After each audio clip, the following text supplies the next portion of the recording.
parte acá, a partir del mes. ¿Ok? Esta parte a partir del mes nos puede generar una pequeña distorsión, pero no es mucho. ¿Ok? ¿Qué pasaría si yo determino que financieramente, ¿no? Financieramente, yo considero que ya puedo hacer uso de mi activo fijo a partir del día 15 de enero. A partir de acá yo empiezo a partir de acá empiezo a depreciarlo, ¿no? Estoy financieramente. Pero tributariamente, ¿qué me indica la norma? Es a partir del mes. Entonces, ¿qué sucede? Yo determino también mi fecha es el 15 de enero. A partir de esta fecha estoy usando, empiezo a usarlo, pero me indica a partir del mes. ¿Eso qué quiere decir? Si yo he determinado que el 15 de enero yo empiezo a usarlo, entonces tributariamente para ellos es a partir del 1 de enero de 2023. ¿Okay? Porque es a partir del mes. Que hay una distorsión que al final no es mucho, porque son 15 días nada más. O sea, si lo vemos por un tema de materialidad, no genera una distorsión respecto a los financieros, ¿no? Esa sería la única diferencia. ¿Cómo se quiere decir? Que no necesariamente la parte tributaria o la parte contable van a estar a la par. ¿Ok? Y acá hay un concepto bien interesante, pero usualmente la mayoría de las empresas no lo usan. Lo que es el tema de la componentización de las empresas. Usualmente cuando yo realizo lo que es el tema de la componentización, cuando tengo un activo fijo que tiene diferentes elementos, que tienen un costo significativo y una vida útil diferente. ¿Ok? Vuelvo a repetir. Usualmente cuando yo realizo la componentización, cuando tengo un activo fijo que tiene diferentes elementos, cuando me refiero a elementos me refiero a diferentes partes que tienen un valor significativo y tienen una vida útil diferente. ¿Ok? En este caso, ¿cómo lo pongo en el ejemplo? Esto de acá es una camioneta. ¿Ok? ¿Esa camioneta cuánto me ha valido? 200.000 soles. Usualmente, ¿qué hacen las empresas? Esos 200.000 soles, o ese total, agarran y lo dividen por la vida útil que yo determino 5, 4, 3 años. ¿Ok? Sin embargo, la norma te indica, si tú tienes un activo que tiene diferentes partes, que tiene un valor significativo, y tú estimas que la vida útil varía de forma diferente, tienes que hacer componentizarlo, ¿no? En este caso, eso que te he revisado acá. Han determinado que la carrocería tiene un valor de 80.000 con una vida útil de 4, el motor tiene un costo de 100.000 con una vida útil de 2 y otros componentes que son 20.000 a 5 años. ¿Ok? Ahora, para poder hacer esto, ustedes necesitan que un especialista, o sea, un mecánico o un técnico les indique, oye, ¿sabes qué? Mira, bien, yo determino que la vida útil es tanto y el costo es tanto, ¿no? O sea, nosotros como contadores no determinamos esto de acá. Acá necesitamos ya la ayuda de un especialista que nos indique estas cosas de acá, los costos y la vida útil. ¿Ok? Y también me pregunto eso, ¿por qué los contadores no realizan? Porque al final nosotros no hacemos esto, ¿no? Eso ya es chamba de los ingenieros o de los técnicos que tengan la compañía. Entonces, y acá está nuestro cuadrito de trabajo. Acá están los componentes, el costo que hemos determinado, la vida útil, y en base a esta vida útil determinamos la depreciación que corresponde a cada periodo. ¿Ok? Y ahí hacemos nuestro cuadrito donde consideramos los gastos de depreciación por cada periodo.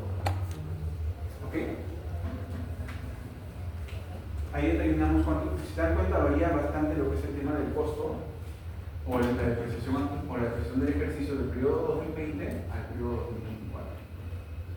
Varía bastante. ¿Ok? Con eso que se puede dar cuenta, que el hecho de economizar un activo puede generar una gran diferencia en lo que se refiere al gasto por depreciación. ¿Ok? Y ahorita estamos hablando de un solo activo fijo. Imagínense una empresa que tiene, no sé, 30, 40 camiones. Al final la situación va a ser más significativa. ¿Dudas hasta acá? Profesor, ese análisis por partes, ¿en qué momento se daría? O sea, ¿con qué tipo de empresas se harían eso? En todas las empresas se debe hacer esto. En todas las empresas se debe hacer esto. Y el momento de auditarlas, se tiene que hacer por partes, por cada... No, es que yo como contador no sé cuánto vale una carrocería, no sé cuánto vale un motor, tampoco yo sé. No te puedo indicar 4 años, 2 años, eso yo no, como contador no lo puedo hacer, ¿no? Ahí sí ya confiamos bastante en lo que es el tema de la información que entregue la... Ahí yo confío bastante en la información que nos entregue la administración. Pero usualmente, una administración, ¿qué es lo que desea? Mostrar sus estados financieros lo más real posible. ¿Sí o no? Si tú le presentas un ejemplo así al gerente financiero, en el cual se puede ver que puede distorsionarse bastante el gasto por depreciación del momento 1 hasta el momento 5, el gerente financiero va a tener que hacer un análisis, una evaluación de eso. Pero para eso necesitas que el contador explique esto a la gerente financiera, porque el gerente financiero tampoco sabe. Y ahí viene, me imagino que deben haber escuchado bastante de ustedes, que el contador no solamente es una persona que registra, ¿ok? El contador también es una persona que asesora. ¿Sí? Y acá es donde el contador tiene que asesorar y indicar esto a la administración, que puede generar este error con esta situación de los estados financieros. Igual como les indiqué en el caso anterior, donde el contador indicó que solamente se revalúa una parte y otra no, cosa que estaba mal, igual tenemos que asesorar en ese aspecto, ¿no? Imagínate que tú al gerente financiero o a una junta general de accionistas presentes este cuadrito indicando que hay esta posible distorsión. O sea, ¿tú crees que te van a votar de la empresa? Yo te vería con otros ojos. Eso te podría ver como una posible opción para que seas el gerente financiero de acá 5 o 4 años cuando se vaya el anterior control. O sea, ya depende mucho de cómo tú te quieras presentar ante la empresa, ¿no? ¿Ok? Pero como que si tú vas con este análisis, con la gerencia, o con el seccionista, te van a ver con otros ojos, ¿no?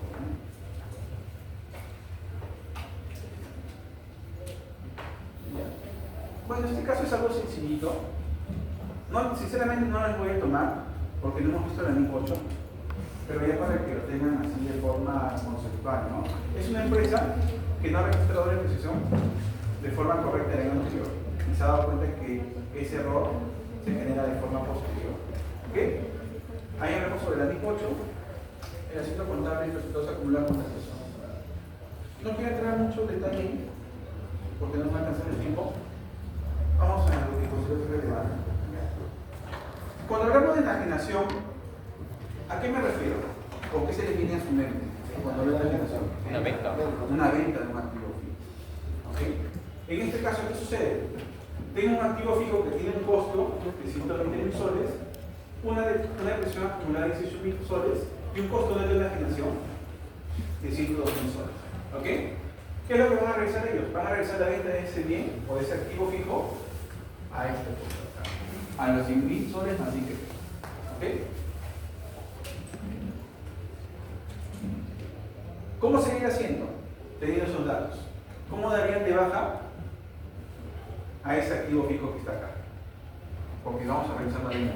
¿Cuál sería el asiento?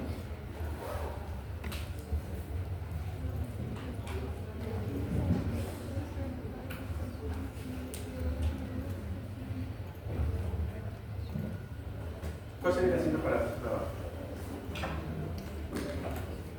Empecemos por lo que ya conocen ustedes. Activo fijo. ¿Cargo o abono? Abono. Abono. ¿Cuánto voy a abonar? 102.000. 102. 120.000. ¿No? La depresión acumulada. ¿Cargo o abono? ¿Cuánto?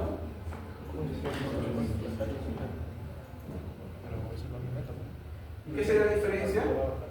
Ese costo neto de enajenación, ¿no? O el valor de ese 65, que es el costo neto de enajenación, que vendrían a ser los 102.000. Ese es el costo neto de enajenación.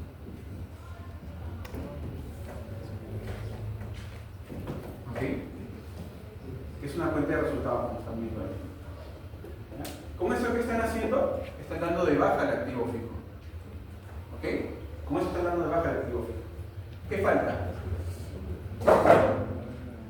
La venta del activo. Quedemos en los iniciales, no consideren el tema ligero, ¿ya? Ahorita para todos. ¿Ya? Se vende a 100.000 soles. ¿Cuál sería el asiento por esta venta? ¿Qué dice? qué está hablando?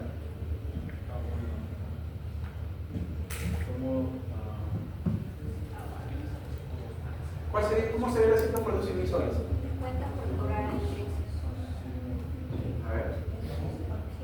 ¿Cuentas por cobrar? ¿Cargo o bono? Contra ingresos.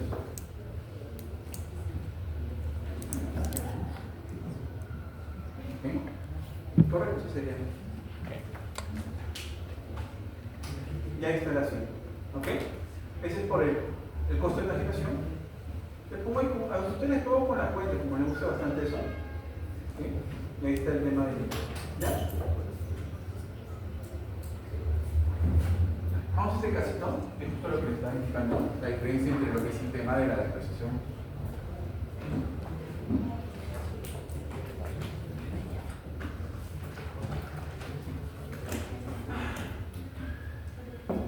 Acá está Esmeralda, ¿no? ¿Dónde está? Está acá adelante. Voy a pasar el curso.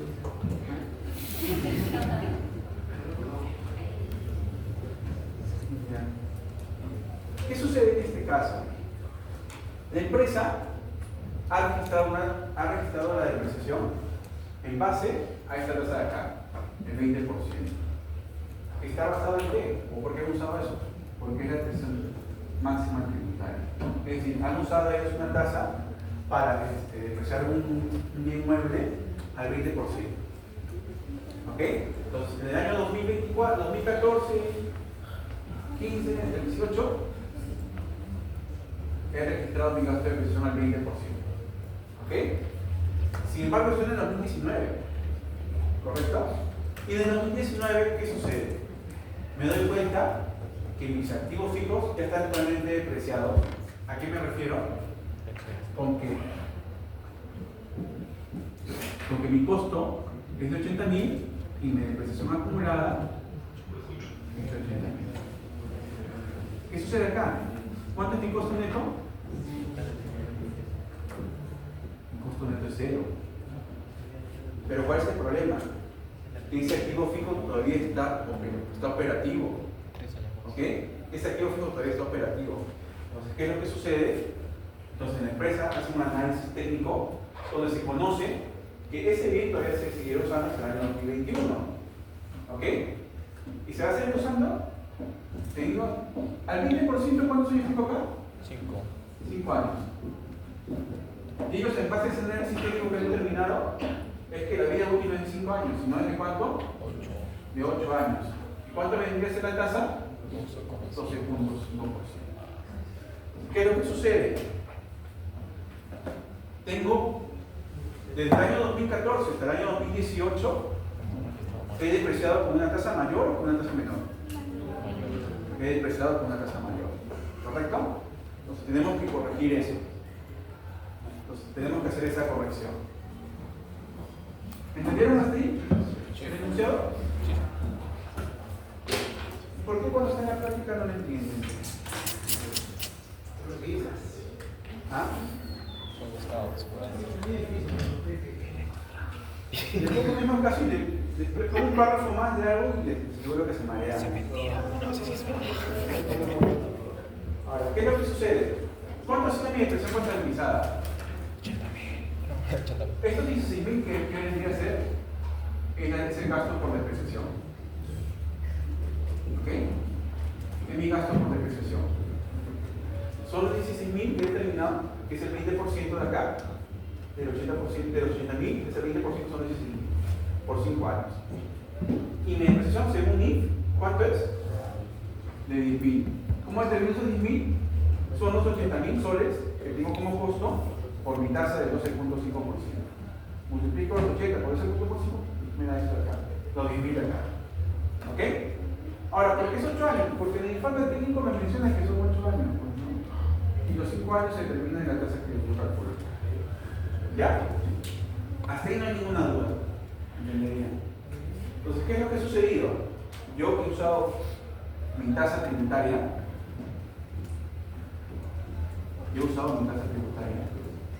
¿Okay? He estado depreciando en el 2014, 16, 15, 16, hasta cantidad, que realmente no son esos 16, sino ¿cuánto es? ¿Lo correcto? 10, 10, 10, 10 y 10. ¿Ok? Entonces, de 2014 hasta 2018, ¿cuántos años tengo? 5 años. ¿Qué hago? Los 16.000 soles que tenía como de gasto por depreciación, lo multiplico por los 5 años, me da los 80.000 soles. Los 10.000 soles que es gasto de depreciación, lo multiplico por los 5 años, y me da 50.000 soles. ¿Cuánta es la diferencia entre uno y otro? Entonces, ¿eso 30.000 qué significa? ¿Que he depreciado de más o de menos? Yo he depreciado de más esos 30.000 soles. ¿Ok? Entonces, ¿eso que tengo que hacerlo? Tengo que ajustarlo. Después que lo ajuste, ¿qué es lo que tengo que hacer? Registrar mi gasto de depreciación de la figura. ¿Cómo se hace el ajuste? Cargo de depreciación acumulada. Abono a resultados Acumulados. ¿Ok? Y acá viene ya el asiento por depreciación del periodo, que son los cuenta de gasto contra depreciación acumulada. ¿Ok?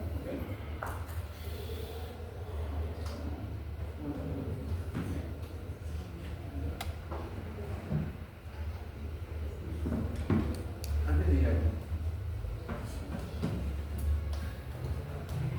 ¿saben cuál es el error que usualmente cometen las personas, la mayoría de las empresas? Incluso si ustedes están en algún estudio contable o alguna empresa. ¿Ah? No, claro. Pero mi pregunta es más que todo por el tema de las tasas tributarias. En la ley y en el reglamento nos hablan de las tasas tributarias máximas aceptadas. ¿Ok? Aceptadas. Posicionadas. ¿Ok? Entonces, ¿qué nos indican? Por ejemplo, en el tema de la maquinaria, nos indican que la tasa máxima por el gasto máximo aceptado tributariamente, ¿cuánto es? El 20%.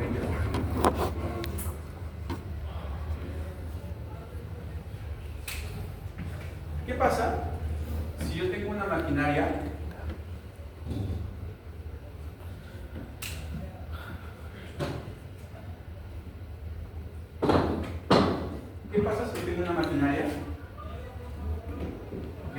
y determino que su vida útil de esta maquinaria es de 2 años? ¿Cuánto sería mi tasa de depreciación? 50%. Y yo determino que el costo de esta maquinaria es de 1.000 soles. ¿Cuánto sería mi gasto de depreciación de eso en el primer periodo? 500. Mi gasto por depreciación sería 500 soles. ¿Ok?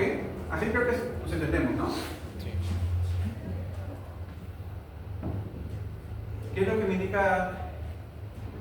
indica SUNAT? Que esos 1.000 soles también, lo que ellos me aceptan como gasto, ¿cuánto vendría a ser? 200. Acá tengo una diferencia, señor.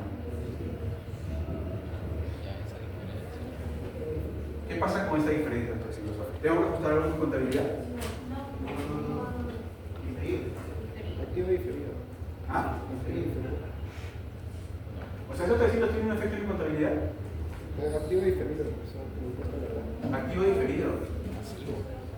¿Por qué activo diferido? El contable es mayor del tributario. Pasivo. Normalmente toca registrar con tasa del 50%, pero tributariamente se estaría, y es lo que mencionan mis compañeros, que generaría lo que es el impuesto a la renta. Cuando SUNAT me indica que estas son mis tasas máximas tributarias, me indica, ¿sabes qué? Tú solamente puedes reconocer como gasto tributariamente, ¿para qué? Para la determinación del impuesto de la renta corriente. Estamos hablando del impuesto de la renta corriente. Tú solamente me puedes aceptar tributariamente el 20%. ¿Ok? Este gasto en exceso, ¿es aceptado tributariamente por SUNAT o no? No es aceptado tributariamente por SUNAT. Entonces, en mi cálculo del impuesto de la renta corriente, ¿qué sucedería con eso? Lo tengo que adicionar. ¿Ok? Es una adición. Temporal o permanente. Profesor, sería un activo diferido porque el contable en este caso es menor a lo tributario. Claro. Ok. Ahora, para determinar si es un activo tendríamos que determinar todo el cálculo, ¿no? Pero bueno, en general es una adición temporal al cálculo del impuesto de la renta corriente. ¿Ok? Y también me preguntaron, ¿qué pasaría si fuera la inversa? Si yo determino que mi vida útil es del 10%, mi gasto de depreciación, ¿cuánto es? 100, y acá tengo 200. Esto me genera una diferencia de 100, ¿sí o no? ¿Qué sucede?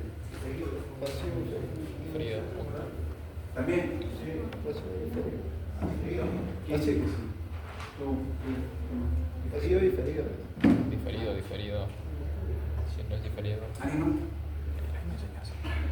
O sea, ¿qué me indica SUNAT? Que el gasto tributario, el gasto por depreciación máximo aceptado Tiene que ser 200. es 200. Pero yo tengo de menos. Continúa nada más. ¿Tiene un efecto? No tiene ningún efecto. O está perdiendo Porque esto es lo máximo que me acepta SUNAT. Y yo estoy por debajo de eso. ¿Se entiende? No. Profesor, pero creo que tributariamente, si yo quiero meter toda la depreciación máxima, lo puedo hacer también, ¿verdad? Es que ese es el detalle, que las empresas usan las tasas tributarias para llegar al tope No, o al pero máximo. no hablo para declarar, no para hacer mi registro, la depreciación, sino a la hora de declarar, yo puedo usar la tasa máxima de depreciación. Pero esas tasas que usas, estos 500, estos 100 es lo que tú tienes registrado en la contabilidad. O sea, estos 500 tú los has registrado en la contabilidad como gasto del periodo. Estos 100 también tú los has registrado como gasto del periodo. Profesor, Si quieres, usted... si quieres llegar al tope que es lo máximo 200, entonces tu vida útil debe ser los 5 años. Profesor, usted dice en el caso de que, o sea, tributariamente me pueden aceptar 200, pero yo en mi contabilidad financieramente estoy agarrando 100.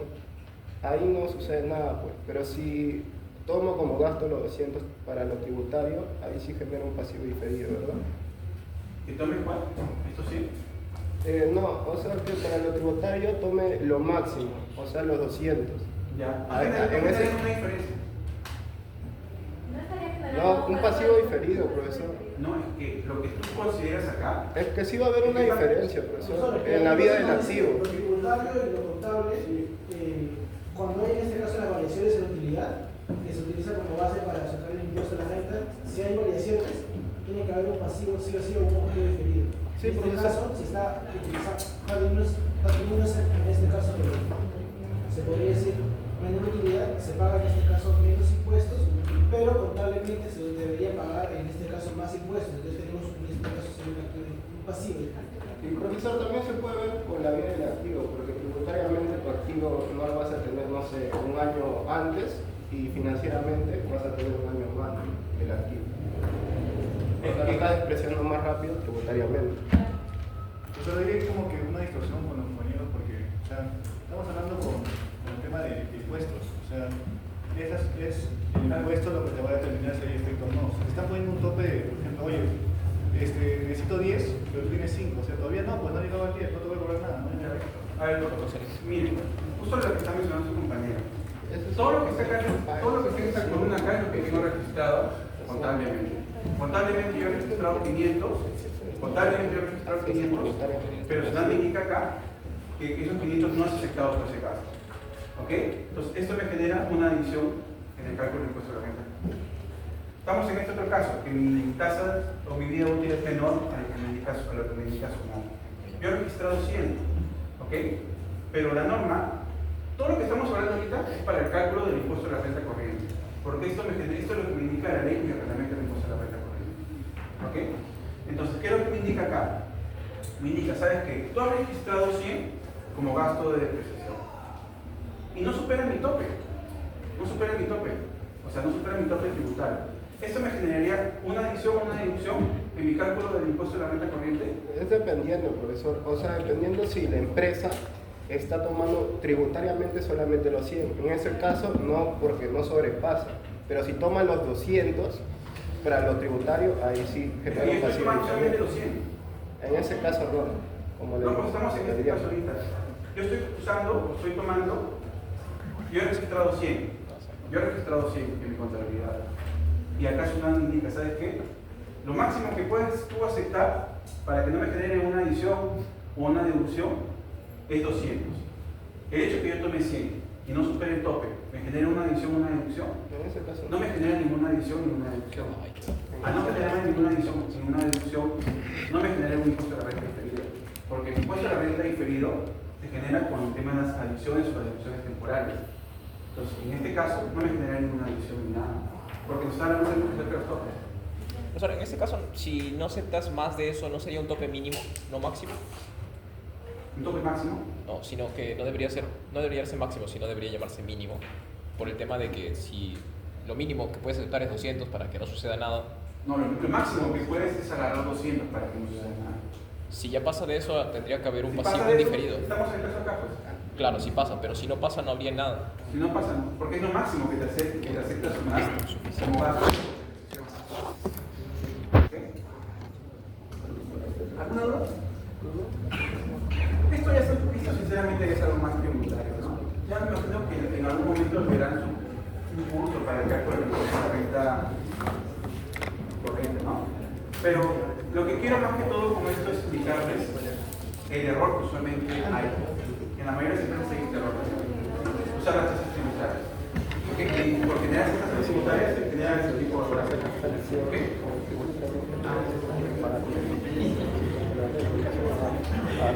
Ya con esto cerramos.